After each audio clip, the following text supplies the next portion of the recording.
What's going on, guys? I'm Bill and welcome to Bill's How To. Today I'm going to show you guys the easiest way to know for certain if you're having an issue with moisture. As you guys can see here, we've obviously got a little problem happening. Let's get straight into it, guys. Let's do this.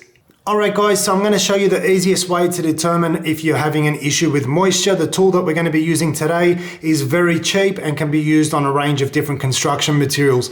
Obviously we're working on timber here, but this can also be used on plasterboard or drywall. It can also be used on masonry, so whether you're doing bricks or concrete. The tool that we're using is from Crommelin and it's called a moisture meter. This one here is very cheap, about $40. Nice and simple to use. Simply pop off the cap here.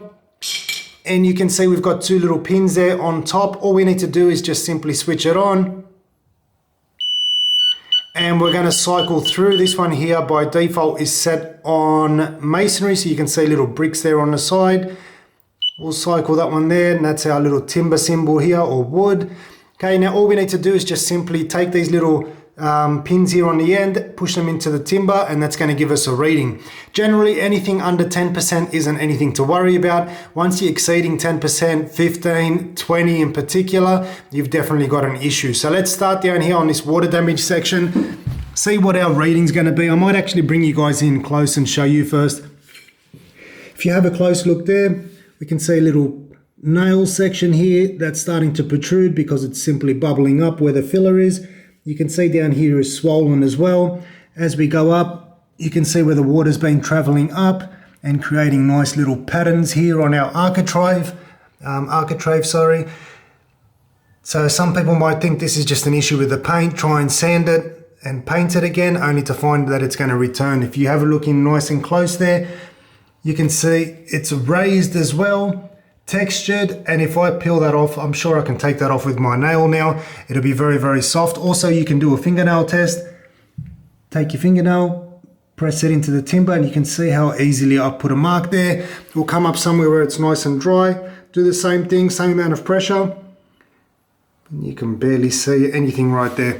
But if you want to know for certain, make sure nobody's bluffing you, simply get one of these tools. I'll put some links in the description. All right, so we're going to take these little pins, push it into the timber. I'll make sure that I can see and you guys. All right, that's looking pretty good. So we just take the pins, push them in, and we've got a huge reading right here. 32, hovering around 31, 32. Now that is a huge reading. It does leave little marks in your walls, but I mean, that's absolutely nothing for confirming that we do in fact have an issue here. So that was 31, 32. I just noticed this little section here on the side is also starting to break away. So let's go up onto the top here. We'll try to find somewhere nice and dry. We'll do the same thing. Push those in. And we've got a reading of 7.5, 7.7, 7.8. So like I said, anything under 10% isn't anything to worry about. Obviously the water hasn't traveled up that far just as yet. But if we give this another couple of months, it's just going to continuously travel up there. Good chance it's going to rot out the door jamb, anything underneath, the timbers inside, underneath the subfloor. There's a whole range of different things that could be causing this, but most likely it's coming from the waterproofing. Luckily this one here is still under warranty, so we're going to make sure the builder comes back and fixes all of this. But for you guys out there, make sure you don't just simply paint over it. If anybody tries to tell you it's just a blemish old paint, that it's discolored, pick up one of these tools here for about $30, $40 and save yourself the big headache. Hopefully you guys have enjoyed the video. You've learned something new. As always, guys, like, comment and subscribe. Until next time, I'm Bill. Thanks for watching Bill's How To.